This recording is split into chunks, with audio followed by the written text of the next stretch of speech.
Greetings, our beloved human family. This is Gilles, and I come to you today to. I was answering a question to a viewer in French in the French video, but I thought I make an English video to address the same issue, which is how not to allow those planets to affect us in a negative way, to undergo their power, but to use them, to work with them on a positive way always, and so. And so the question is about, there are a number of points that needs to be addressed. The first one is that as a person, if you recognize yourself as a person, and you can recognize those planets as real person as well, between people, we can communicate. Of course, their consciousness is vast, and so mostly those communication happen on a subtle level, and it's an energy exchange. But it is a two-way street. There is a constant exchange between, as you connect consciously to those planets, they become part of your energy field. Personally, when I work on those paintings, when I work on those symbols and I write their names, those energy integrate within me, and so I become more conscious in the way I work with them. And as planetary consciousness, they also impact me in such a way that I am receiving information. My guides are helping me to decipher them most of the time. And so this process of art creation has been really helpful for me to integrate those symbols.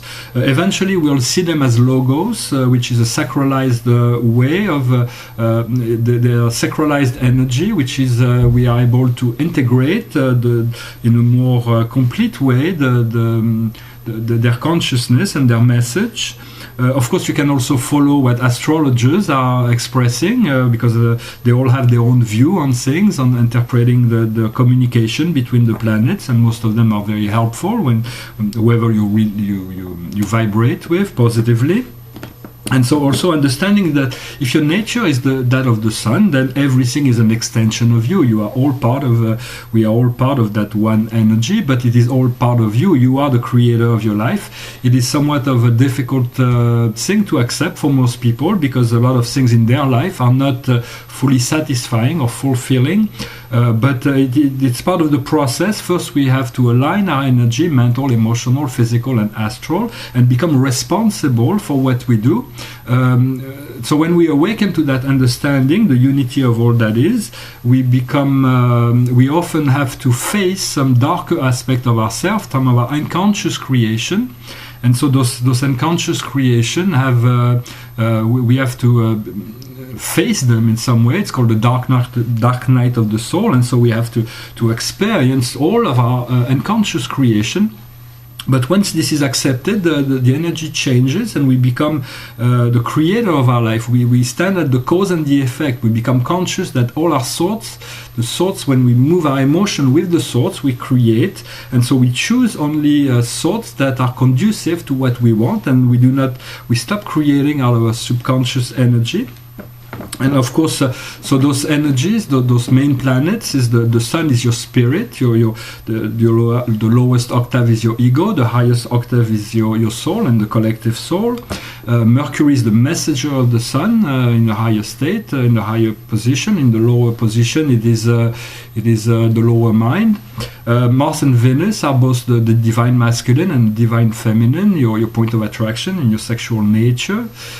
Jupiter is the expanding force that expands every planet that it comes in contact with. It is the planet of miracle.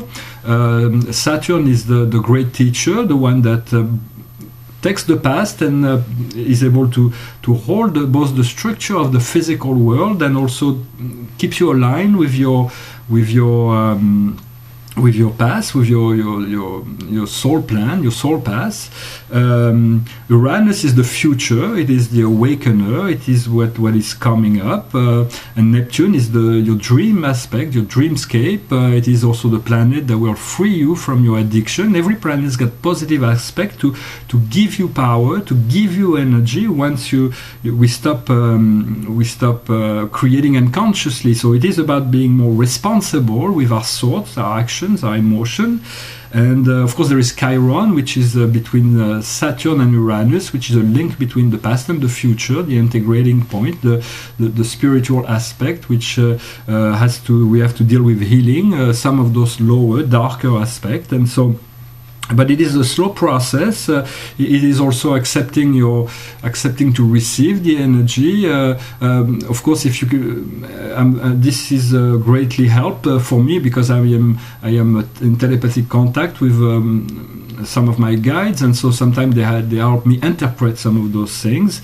So, but as we become more conscious, we open ourselves to those potential, those possibilities, and we begin to use the planet for our creative in trust and faith. We use these planets to create a very positive reality, rather than being always projected the reflection of the unconscious creation that we create.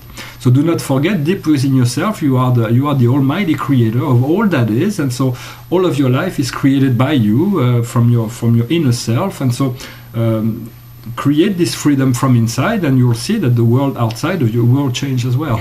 I thank you very much. Namaste.